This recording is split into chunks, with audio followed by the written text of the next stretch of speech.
Assalamualaikum warahmatullahi wabarakatuh. Kami dari kelompok 1 ingin mempresentasikan makalah kami yang berjudul melayani tentang layanan bimbingan di MI.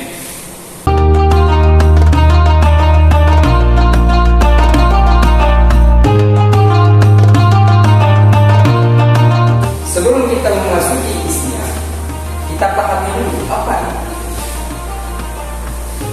Bimbingan merupakan pelayanan bantuan kepada peserta didik baik secara perorangan maupun kelompok agar apa?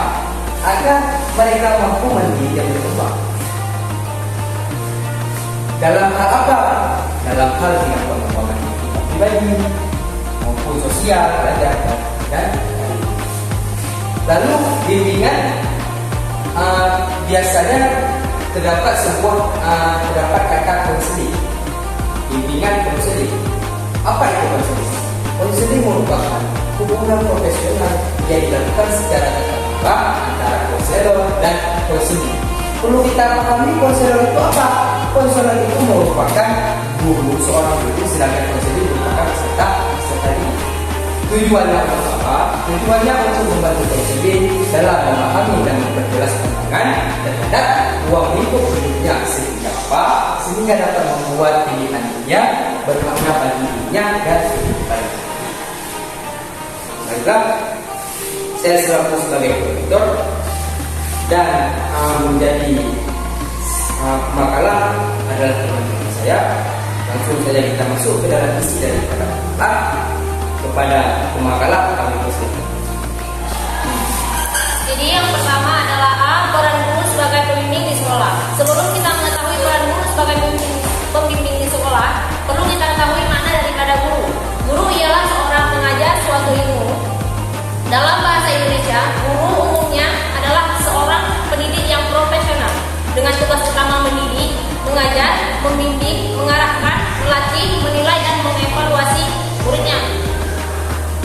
Peran guru di MI berbeda dengan peran guru di sekolah-sekolah yang sedang tinggi, sedang menengah atau meninggi. Peran guru di MI memberikan layanan konseling agar permasalahan siswa dapat diantisipasi sedini mungkin supaya tidak mengganggu proses pembelajaran. Guru yang berperan sebagai pembimbing atau konselor dituntut untuk melakukan pendekatan kepada siswa. Agar apa?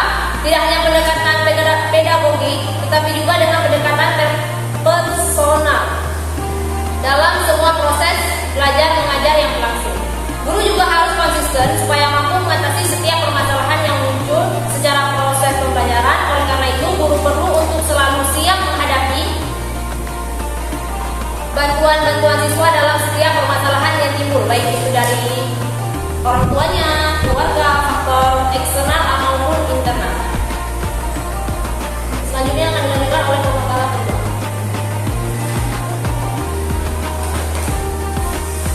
Selanjutnya saya akan menjelaskan tentang komponen layanan bimbingan. Nah, komponen layanan bimbingan ini terbagi menjadi 4. Yang pertama adalah layanan dasar, di mana layanan ini diberikan kepada semua peserta didik. Layanan ini bertujuan untuk mengembangkan potensi peserta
tentang penyelenggaraan program layanan bimbingan di SD atau MI.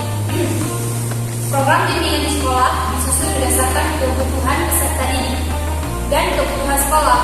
Guru bimbingan dan konseling atau konselor yang ditugaskan pada sekolah dasar, pada guru sekolah atau guru kelas yang menjalankan fungsi sebagai guru bimbingan konseling berindikasi terhadap perencanaan program layanan bimbingan. Dalam pelaksanaan program penyusunan layanan bimbingan di MI dapat dilakukan dengan 2 tahapan, yaitu tahapan persiapan dan tahapan perencanaan. 1. Tahapan persiapan. Tahapan persiapan memiliki beberapa, yaitu asesmen kebutuhan.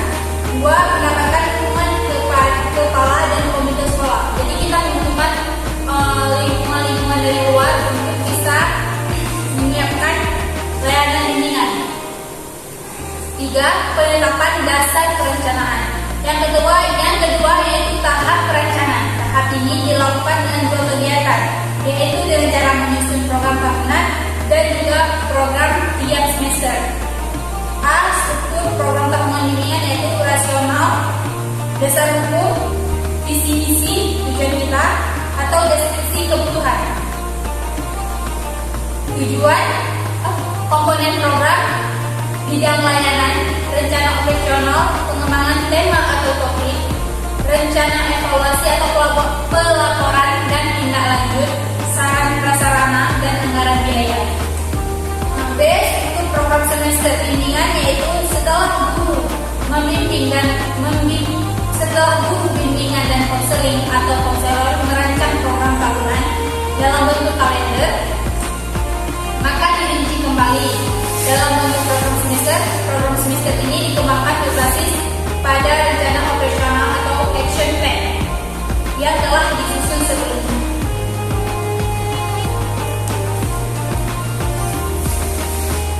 Jadi kesimpulan pada makalah ini, guru yang berperan sebagai pembimbing atau konselor dituntut untuk melakukan pendekatan terhadap murid atau kepada siswa. Tidak hanya pendekatan pedagogis yang sudah dijelaskan pemakalah pertama tadi, tetapi juga dengan pendekatan personal dalam semua proses belajar mengajar yang berlangsung. Dengan pendekatan personal ini, guru akan mengetahui dan memahami siswanya. Jadi guru akan memahami siswanya bagaimana latar belakangnya, bagaimana sifat siswanya, bagaimana secara langsung, sehingga dapat mendukung mereka selama proses pembelajaran. Program bimbingan di sekolah disusun berdasarkan kebutuhan peserta didik dan kebutuhan sekolah. Guru bimbingan dan konseling atau konselor yang ditugaskan pada sekolah dasar atau pada guru kelas yang menjalankan fungsi sebagai guru bimbingan konseling berimplikasi terhadap perencanaan program layanan bimbingan.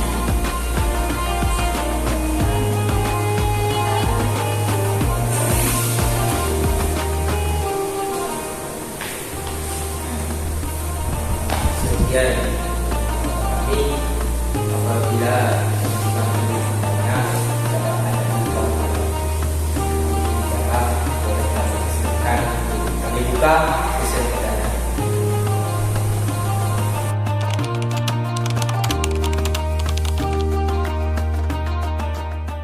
Jadi kita jelaskan dulu, kita ambil dari bagaimana cara meningkatkan profesionalitas gurunya. Jadi untuk meningkatkan profesionalitas guru, kita bisa untuk meningkatkan profesionalitas guru bisa dengan melanjutkan pendidikan yang jenjang lebih tinggi. Saya melanjutkan dari S1 S2 atau dari S3 melanjutkan pendidikan yang lebih tinggi.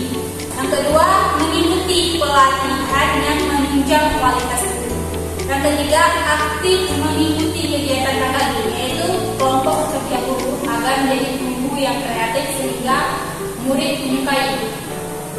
Selanjutnya, seorang guru harus mempunyai kepribadian yang baik di mata anak didik. Tips untuk menjadi seorang guru yang mempunyai kepribadian yang baik agar anak didik yang baik itu 1. Memiliki kepribadian yang kuat dan penguasaan terhadap materi pelajaran. Jadi kita harus menguasai mata pelajaran yang kita akan ajarkan pada anak didik kita.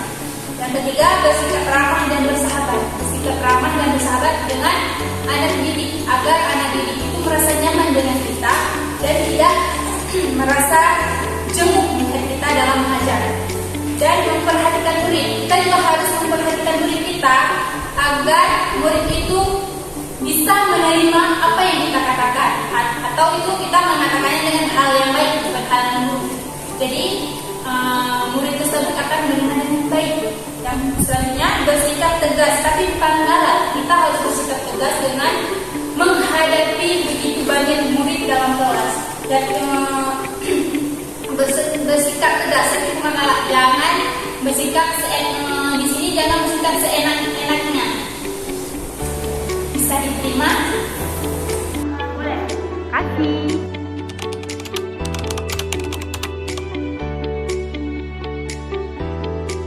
Jadi, permasalahan yang terjadi oleh BK itu banyak. Di antaranya adalah permasalahan perkembangan individu, permasalahan perbedaan individu, permasalahan kebutuhan individu, permasalahan penyesuaian diri dan kesehatan mental, permasalahan emosi, sosial dan moral, dan permasalahan keluarga. Jadi di sini perlu kita ketahui bahwasanya BK itu, bimbingan konseling itu adalah sebagai mediator. Berarti dia adalah memberi motivasi belajar pada siswa. Dan tugas daripada BK tersebut adalah untuk membantu meningkatkan prestasi belajar siswa, membantu mengetahui dan mengembangkan kemampuan siswa agar siswa tersebut tadi mampu menjadi yang lebih baik untuk kedepannya. Oleh karena itu, cara untuk meningkatkan kemampuan profesional guru itu seperti apa? Seperti permasalahan tadi, adanya permasalahan individu. Jadi dengan adanya permasalahan itu, jadinya BK tersebut akan semakin lama makin meningkat. Jadi karena dari masalah kita bisa membangun yang lebih baik lagi. Masalahnya Seperti itu.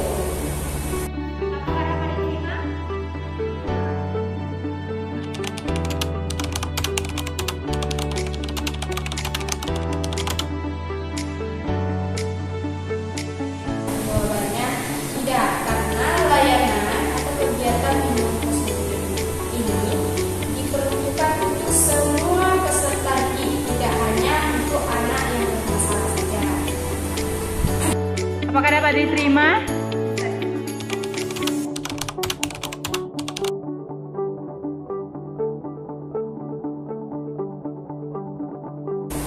Caranya itu kembali kepada gurunya.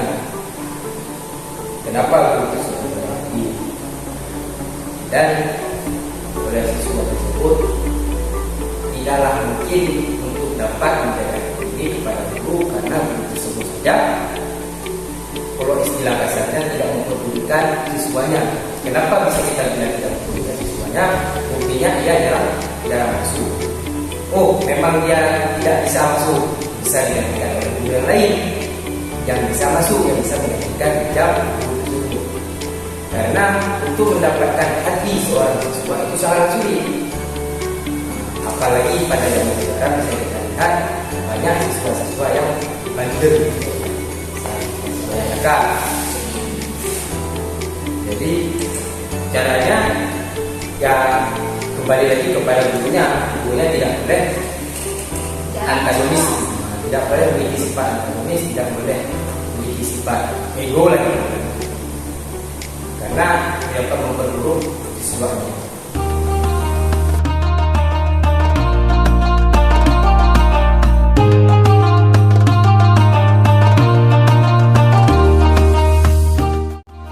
Sekian dari kelompok kami. Lebih dan kurang kami mohon maaf, kami saja. Kami akhiri dengan doa. Assalamualaikum.